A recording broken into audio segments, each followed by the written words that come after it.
विद्यार्थी मित्रांनो नमस्कार. आजच्या या भागामध्ये आपण पाहूयात इयत्ता 6वीच्या अ, जे सायन्स आहे, महाराष्ट्र शासनाचं स्टेट बोर्डचं, त्यामधला पहिला चॅप्टर ज्याचं नाव आहे natural resources, air, water and land. तर हे आपण पाहणार आहोत.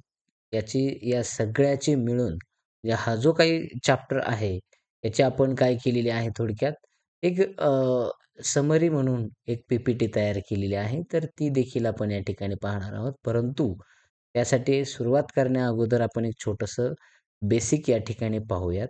त्यामध्ये आपल्याला सांगता येतं, की ॲटमॉस्फिअर, त्यानंतर हायड्रोस्फिअर आणि त्यासोबतच आपण जर पाहिलं तर या ठिकाणी 1 मिनिट. लिथोस्फिअर. बघा, तर हायड्रोस्फिअर, लिथोस्फिअर आणि ॲटमॉस्फिअर हे जे 3 स्फिअर आहेत, तर थोडक्यात हे आपल्याला सांगता येतं, they are the spares of the अर्थ. म्हणून ह्या सगळ्यांना मिळून आपण एकंदरीत यांना आपण बायोस्फिअर म्हणत असतो. काय म्हणत असतो? बायोस्फिअर म्हणत असतो. हे लक्षात राहू द्यायचं आहे. आता मग सुरुवातीला नॅचरल रिसोर्सेस काय आहेत? आता हे जे काही क्वेश्चन आहेत मित्रांनो, हे तुम्ही स्वतः वाचू शकता आणि त्यांचे ॲन्सर्स तुम्ही स्वतः देण्याचे प्रयत्न करा. या पिक्चरमध्ये काय-काय दिसतं आहे, हे तुम्हाला त्या ठिकाणी विचारलेलं आहे. त्यावर आपण वेळ न घालता आपण पुढे जाऊयात. तर बघा, या ठिकाणी आपल्याला सांगता येतं, की हा जो भाग आहे, यामध्ये बघा, की यामध्ये आपल्याला सांगता येतं नॅचरल रिसोर्सेसमध्ये काय-काय आणि कोणता-कोणता घटक या ठिकाणी आपल्याला दिलेला आहे. तर you can see that some things in the picture. आपण आता इथं आपल्याला सांगितलेलं आहे, की जे काही आपल्याला दिसतंय समजा या पिक्चरमध्ये, तर ते जे आहे ते थोडक्यात वॉटर आणि त्यानंतर लँड आहे आणि काही प्रमाणात स्काय दिसतंय, हे आपल्याला सांगितलेलं आहे आणि ते म्हणजे थोडक्यात that is in the air म्हणजे हवेमध्ये काय-काय दिसतंय, हे आपल्याला सगळं काही या ठिकाणी विचारलेलं आहे. परंतु त्यामध्ये सांगत असताना air, water and land are the factors important for sustaining the living world on the अर्थ.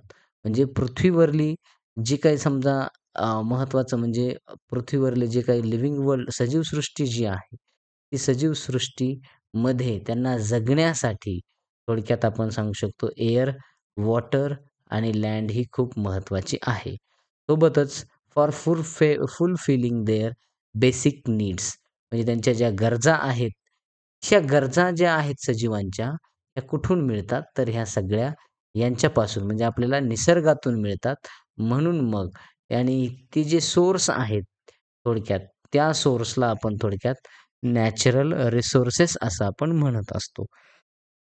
जास्त आपण हे डीपमध्ये न जाता बघा यामध्ये डिफरंट लिव्हिंग थिंग्स ज्या असतात त्या ठिकाणी वेगवेगळ्या, तर त्यांना वेगवेगळ्या थोडक्यात आपण म्हणू शकतो ज्या काही जागा आहेत त्यांच्या, तर त्या जागा वेगवेगळ्या पद्धतीनं त्यांना व्यापलेल्या असतात. जसं की समजा आपण जर पाहू शकतो या ठिकाणी जी वेगवेगळ्या स्पेअर्समध्ये पाहायला मिळतील. मग काही लिव्हिंग थिंग्स तुम्हाला एअरमध्ये पाहायला मिळतील, काही ऑन लँड पाहायला मिळतील, तर काही आपल्याला इन वॉटर देखील पाहायला मिळत असतात. तर अशा जे काही समजा थोडक्यात हे पूर्ण जे सजीव आहेत, हे एकंदरीत आपल्याला आपल्या अर्थवरती पाहायला मिळत असतात आणि मग हे सगळे मिळून म्हणजे लिथोस्फिअर, हायड्रोस्फिअर, लिथोस्फिअर जे आहे, त्यानंतर हायड्रोस्फिअर आहे आणि ॲटमॉस्फिअर. तर ह्या सगळ्यांना मिळून आपण थोडक्यात एकंदरीत बायोस्फिअर म्हणत असतो. These spheres have formed on the earth naturally. तर हे नॅचरली काय केले जातात, हे थोडक्यात तयार झालेले आहेत. याला काय कोणी तयार केलेलं नाही, काही नाही. हे आपल्याला सांगता येतं. तर पुढे आपण जाऊयात आता या ठिकाणी. ॲटमॉस्फिअर जे आहे, कशाला म्हणायचं atmosphere? Atmosphere is the layer of the air that surrounds the earth. पृथ्वीच्या भोवतालचा जो काही समजा पूर्ण जो लेयर आहे, तर तो लेयर म्हणजे थोडक्यात आपल्याला सांगता येतो, हा पूर्ण ॲटमॉस्फिअर आहे. बघा आणि मग जो काही द सर्फेस ऑफ द अर्थ कंप्राइजेस वॉटर अँड लँड. बघा, म्हणजे थोडक्यात ज्याला कंप्राईज जो वॉटरनं बनलेला असतो पाण्याचा भाग, तर तो म्हणजे थोडक्यात आपल्याला सांगता येतो, तो हायड्रोस्फिअर असतो. आणि ज्यानंतर जो लँडचा बनलेला असतो, तो लिथोस्फिअर असतो. हे लक्षात घ्या. ठीक आहे. तर मग या ठिकाणी hydrosphere occupies a much larger part than the lithosphere. आता हे आपल्याला माहिती आहे, की अर्थवरती 71% वॉटर आहे. म्हणजे मग याचा अर्थ काय झाला? तर थोडक्यात हाच भाग म्हणजे हायड्रोस्फिअर मोठा आहे आणि लँड म्हणजे लिथोस्फिअर कसा आहे? छोटा आहे. हे आपल्याला सांगता येत असतं. या ठिकाणी हे प्रपोर्शन आपल्याला पाहायला मिळतं 71 अँड 29 अशा पद्धतीनं. तर ठीक आहे. त्यानंतर मग पुढे जाऊयात आता. आपल्याला सांगता येतं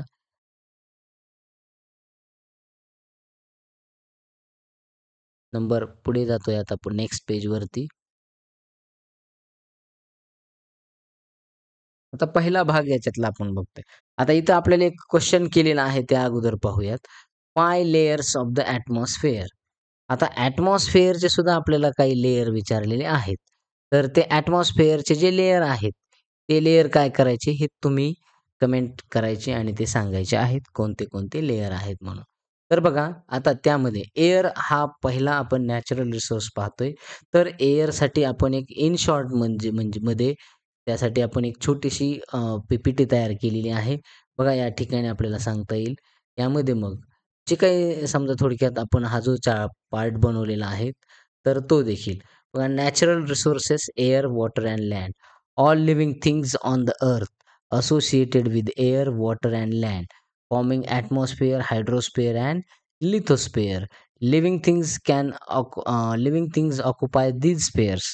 मग इथं पुढे सगळ्यांना एकंदरीत आपण पाहिलेलं आहे. त्यांना आपण काय म्हणत असतो? बायोस्फिअर म्हणत असतो. So these natural components are essential resources for fulfilling our requirements. Okay. तर हे आपण पाहिलेलं आहे आता या ठिकाणी. आता मग एअरविषयी या ठिकाणी इन्फॉर्मेशन पाहूयात. द एअर जी आहे थोडक्यात ही एअर या ठिकाणी आपण पाहतोय. Air is a mixture of gases including nitrogen, oxygen, carbon dioxide, inert gases, water vapour and dust particles. आता नायट्रोजन आपल्या सर्वांना माहिती आहे. नायट्रोजनचं पर्सेंटेज किती आहे आपल्या ॲटमॉस्फिअरमध्ये ते आहे 78%. ओके. तर ते आपल्याला माहिती असलं पाहिजे. त्याच्यानंतर ऑक्सिजन आहे, कार्बन डायऑक्साईड आहे, इनर्ट गॅस आहेत. इनर्ट गॅस जे आहेत आपल्याला माहिती असले पाहिजेत नेमके कोणते-कोणते आहेत. तर बघा वॉटर वेपर आहे आणि डस्ट पार्टिकलसुद्धा हे एअरचे कंपोनंट्स आहेत. Its composition varies with altitude becoming rarer at higher elevations. म्हणजे जसं-जसं अल्टिट्यूड असेल त्याप्रमाणे. आता मग इथं नायट्रोजन दिलेलं आहे. Nitrogen essential for proteins and food packaging. Oxygen crucial for respiration and combustion. Carbon dioxide carbon dioxide used by plants for food and in fire extinguisher. Fire extinguisher म्हणजे यात आपल्याला तर आग विझवण्यासाठी ज्याचा वापर होत असतो ते थोडक्यात फायर एक्स्टिंग्विशर असतं. व या ठिकाणी आपण आता जे काही एअरचे जे काही कंपोनंट्स असतात, तर ते कंपोनंट्स या ठिकाणी आपण जनरली पाहूयात. सगळ्यात महत्त्वाचे म्हणजे आपल्याला विचारलेला होता प्रश्न तो म्हणजे अ, की ॲटमॉस्फिअरचे लेयर्स 5 लेयर्स आपल्याला विचारलेले आहेत. तर 5 लेयर्स जो असतो, तर पहिला लेयर आपल्याला सांगता येत असतो, तो असतो ट्रोपोस्फिअर. दुसरा जो असेल, तो असतो स्ट्रॅटोस्फिअर. तिसरा असतो मेसोस्फिअर. चौथा असतो आयोनोस्फिअर आणि 5वा असतो एक्झोस्फिअर म्हणजे एक्झोस्फिअर. तर असे हे 5 लेयर आपल्याला अर्थवरती पाहायला मिळतात. मग त्यामध्ये आता म्हणजे ॲटमॉस्फिअरचे लेयर आहेत ते. तर त्या ठिकाणी आपल्याला सांगता येतं, की ते वेगवेगळे जे काही कंटेंट्स आहेत, मी आता पी-पी-टीमधून दाखवलेलं होतं तुम्हाला, की 6 इनर्ट गॅस, नायट्रोजन डायऑक्साईड आहे, sulphur dioxide, water vapour, dust particle हे सगळे पार्ट्स आहेत. मग ट्रोपोस्फिअर जे आहे, तो पहिला लेयर जो आहे ॲटमॉस्फिअरचा, त्याच्यामध्ये 80% सगळ्यात गॅसेसचं मास असतं, वस्तुमान आहे. मग या ठिकाणी बाकीच्यामध्ये स्ट्रॅटोस्फिअरमध्ये 19% असतं. म्हणजे उरल्या-सुरल्यामध्ये मग आपल्याला सांगता येतं 1% पाहायला मिळेल. ठीक आहे. तर आपण एअरचे काही जे समजा गॅस आहेत त्यांचं प्रपोर्शन पाहूयात. नायट्रोजन जर पाहिला तर तो 78% आहे. ऑक्सिजन 21 आहे. आर्गॉन 0.9% आहे. Carbon dioxide 0.03. आता सध्याच्या ठिकाणी 0.04 सुद्धा काही वेळेला दाखवलं जातं. त्याचं कारण असं आहे, की कार्बन डायऑक्साईडचं प्रमाण हे ग्लोबल वॉर्मिंगमुळे जास्तीत जास्त म्हणजे सतत वाढत चाललेलं आहे आणि इतर जे कन्स्टिट्युएंट्स आहेत ते 0.07 आहेत. या सगळ्यांची जर बेरीज केली तर ती आपल्याला 100% पाहायला मिळेल. ठीक आहे. तर मग या ठिकाणी आपल्याला सांगता येतं, एअर कशाला म्हणायचं? आपण आत्ता पाहिलेलं आहे. अनेक गॅसेस जे आहेत यांचं एकंदरीत ते मिक्सचर असतं आणि त्या मिक्सचरला आपण थोडक्यात आपण काय म्हणत असतो? एअर म्हणत असतो. त्यानंतर आपल्याला सांगता येत असतं, की गॅसेसमध्ये वॉटर वेपरसुद्धा असतात. हे लक्षात राहू द्या आणि डस्ट पार्टिकलसुद्धा असतात. त्यानंतर जे अमाउंट आहे, amount of gases in the air is the greatest near the surface and decreases as we go higher. जसं-जसं आपण वर जाऊ, म्हणजे उंच-उंच जाऊ from the surface of the earth म्हणजे पृथ्वीच्या पृष्ठभागापासून जसं-जसं हायर अँड हायर आपण जर गेलो, तर त्यावेळेला त्याचं अमाउंट जे आहे गॅसेसचं हे कमी-कमी होताना पाहायला मिळतं.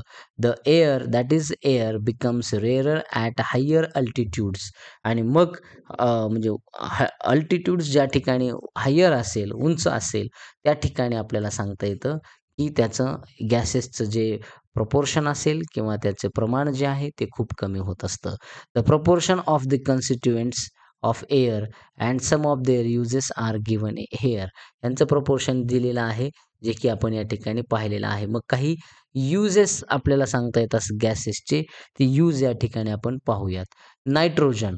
नायट्रोजनमध्ये मग आपल्याला सांगता येतं, की काही बघा या ठिकाणी सांगता it helps living things to build the necessary proteins. म्हणजे नायट्रोजन कशासाठी काम करत असतं? तर लिव्हिंग थिंग्सला, सजीवांना प्रोटीन्स तयार करण्यासाठी ते मदत करत असतं. आता कसं करत असतं ती कॉम्प्लिकेटेड प्रोसेस आहे. परंतु हे आपल्याला लक्षात असलं पाहिजे, की आपण समजा जे डाळीचे वगैरे पदार्थ खात असतो किंवा मीठ वगैरे खात असतो, त्यापासून जे प्रोटीन्स आपल्याला मिळत असतात, ते प्रोटीन्स तयार करण्याचं काम या नायट्रोजन गॅसचं आहे, असं आपल्याला सांगता येत असतं. त्यानंतर बघा या ठिकाणी it is useful in the production of ammonia. Ammonia हा गॅस आहे आणि या गॅसचं देखील म्हणजे प्रोडक्शन थोडक्यात गॅस तयार करण्यासाठी नायट्रोजन युजफुल आहे. In air tight packaging of foodstuffs. बघा आपण जर पाहिलं तर जे पॅकेट्स असतात मार्केटमध्ये मिळणारे, तर ते पॅकेट्स त्याच्यात हवा जास्त भरलेली असते. तर ती हवा कोणती असेल तर ती नायट्रोजनची हवा असते. हे आपण लक्षात घेतलं पाहिजे. ऑक्सिजनचा काय यूज आहे? Necessary for respiration in living things for combustion. म्हणजे थोडक्यात सजीवांना रेस्पिरेशन करण्यासाठी आणि म्हणजे कोणतीही आग जी असते ज्वलनासाठी ऑक्सिजन खूप महत्त्वाचा असतो. त्यानंतर पुढे आपल्याला सांगता येतं कार्बन डायऑक्साईडचं प्रमाण कशासाठी असतं किंवा त्याचा यूज काय आहे? तर plants use it for producing their food. त्याचं नाव आहे त्या प्रोसेसचं फोटोसिंथेसिस आणि यासोबतच आपल्याला सांगता येतं फायर एक्स्टिंग्विशर्समध्ये सुद्धा या कार्बन डायऑक्साईडचा यूज होतो. त्यासाठी केमिकल रिएक्शन घडून येते त्या फायर एक्स्टिंग्विशरमध्ये आणि तेव्हा त्या ठिकाणी ती आग विझवण्याचं काम करत असतात. यासोबतच पुढे आपल्याला सांगता येतं पुढचा गॅस आहे तो आर्गॉन. आर्गॉन हा इलेक्ट्रिक बल्बमध्ये याचा वापर होतो.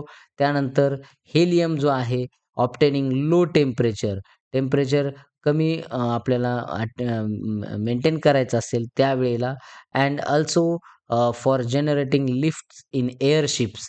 एअरशिपमध्ये ज्या लिफ्ट असतात तर त्या लिफ्ट जनरेट करण्यासाठी देखील याचा वापर होत असतो. त्यासोबत after that there is neon. Neon is used in a decorative lights. Neon हा डेकोरेटिव्ह लाईट्समध्ये अँड फॉर स्ट्रीट लाइटिंग म्हणजे जे काही रस्त्यावरल्या ज्या लाईट असतात त्या लाईटसाठी डेकोरेशनच्या ज्या लाईट्स असतात त्याच्यामध्ये हा निऑन यूज केला जातो.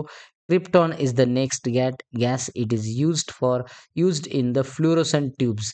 ज्या ट्यूब्स असतात आपल्या आपण ज्या कांड्या म्हणत असतो, त्यांच्यामध्ये हा गॅस आपल्याला पाहायला मिळतो. And number next one is हा इनर्ट गॅस आहे. त्याला नाव आपण झेनॉन म्हणतो. It is used in flash photography.